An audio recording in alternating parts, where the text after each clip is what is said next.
Hi, I'm Mariah Leal. I'm back here to talk to you about my book series, The Adventures of Piper. And I was going to go over book 3 with you, some highlights, which is Piper Goes to School. But we have a trip coming up, and I thought you'd be a little more interested in finding out what we do on the presentations. We're going to be leaving for upstate New York in about a week and a half, and we have a couple of libraries up there. We've had a lot of success upstate as well as here on Long Island. And basically what we do at the presentations is I have a slideshow which helps with the children to be visually stimulated as well as listening to what I'm talking about. And this way they can see what the different types of dogs look like. And we go into a little bit more detail at the presentations than we do in the books. We kind of expand a little, which is good, and the parents are there. And we talk about how you can't just pick a puppy and bring it home because they are not may not be the right fit for your family. So we usually limit our presentations to about 15 children, and each child that attends gets a free book, book 1 of the series, Piper Gets a New Home. And after I do my talk and we have time for questions, then we talk about how to approach a dog. It's surprising to me that many children don't know the most important thing, which is to ask the person walking the dog, "May I pet your dog?" And they all come out with usually, "Let the dog sniff you first," which is the second step in safely approaching any dog, but you have to ask permission because this is where you can get into trouble. Not all dogs are friendly. Some are more protective of their owners. So at that time, after we discuss how the proper way to approach the dog, first by asking, "May I pet your dog?" and then if the owner says yes, I've found that I've always told children that yes, you do need to let the dog smell you because they can't say, "Hi, my name is Piper, what's yours, how are you?" So in order for the dog to get to know you, they need to sniff your hand because we all have that special scent that's just our own. And I would tell children that when they do this, they should not go over the dog's head. Let them smell and then come around the side of the face to the neck, and then you can move up to the head. And what seems to be a problem with children is that they do tend to go right over the head to pet. And I've seen adults do this as well. And what happens is the dog is trying to put his head up to sniff who you are.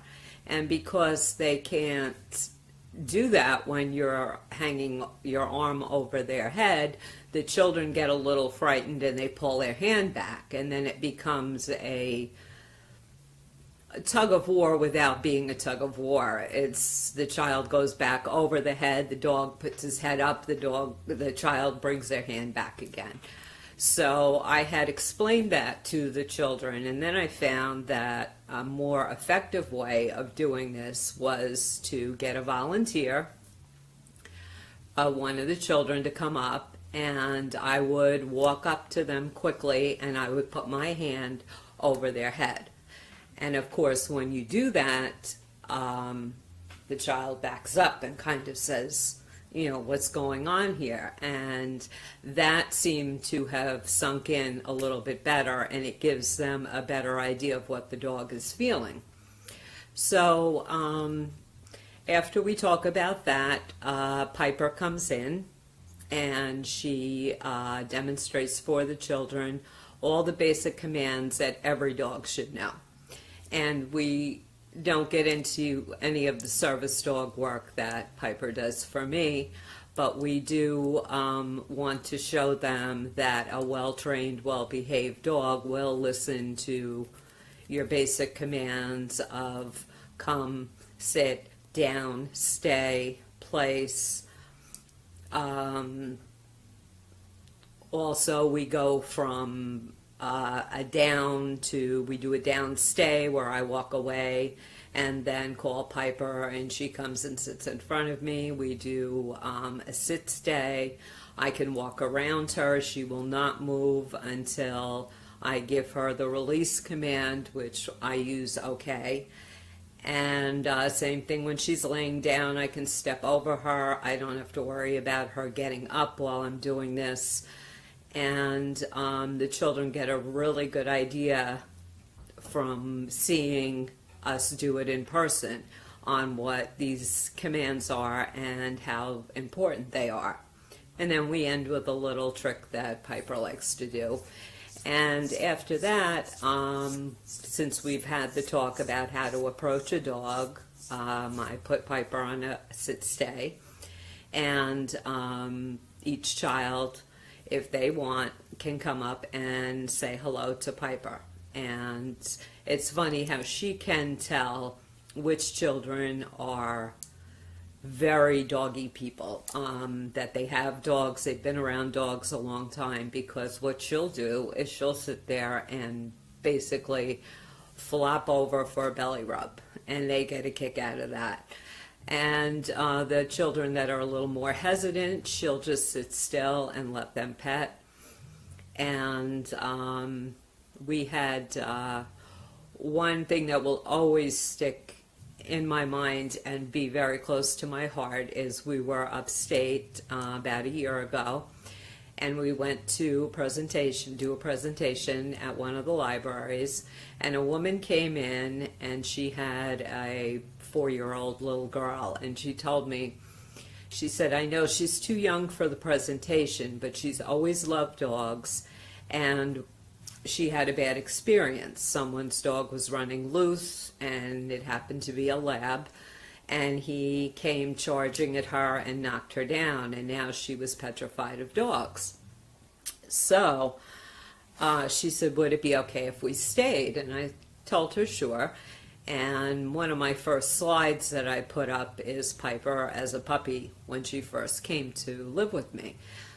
And what the little girl is yelling, no puppies, no puppies. And we went through all the presentation, everything else. Piper came in, did her demonstration, and the little girl wanted to say hello. And she came up, and she was a little hesitant. She was the last one to come up. And we just took time with her and patience. You don't want to force a child to do something that they're hesitant to do. And I told her, put your hand behind my hand and we'll let Piper smell me, and then she can smell you. And well, before you knew it, she was petting Piper, having a great time. But the best thing was when we were ready to leave the library, we were standing out on the porch talking with the librarians. And all of a sudden I hear this little voice from the parking lot going, wait, I have to say goodbye to Piper one more time.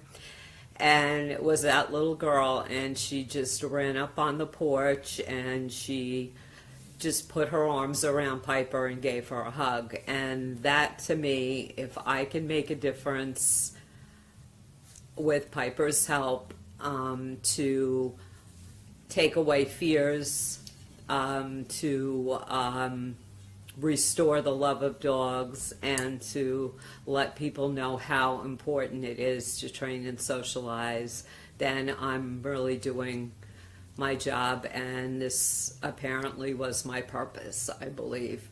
And all my years of working hands-on, though I can't do it anymore, prepared me for this. So we would like to say that next time we go live on Facebook, we'll be doing book 3, which is Piper Goes to School. And we will also be letting you know how our trip went upstate and how we did it at the libraries up there. So until then, we'll see you when we get back, and just keep on doing what you're supposed to: socialize, train, and this goes on for the dog's whole life. You've got to always have them out there. And we also stress at the presentations that I wanted to mention how positive a well-trained and well-behaved dog and well-socialized dog can be. If you have an only child, if your child is living in a single-parent home, dogs can be your best friends. I mean, for me, I was an only child, single-parent home. I was a latchkey kid before they had a name for it. And my dog was my protector, my best friend, my sibling, and just, she was wonderful. And it can also bring the family unit together, because there's a lot of things you can do with the dog. You can do walks for charity, you can go to dog parks, and it keeps the family going together, getting out and meeting new people and doing things for a cause. So we're also trying to stress that too in what we do. So until next time, give your puppies a big hug and a kiss, and keep that training and socializing going. Okay, bye-bye now.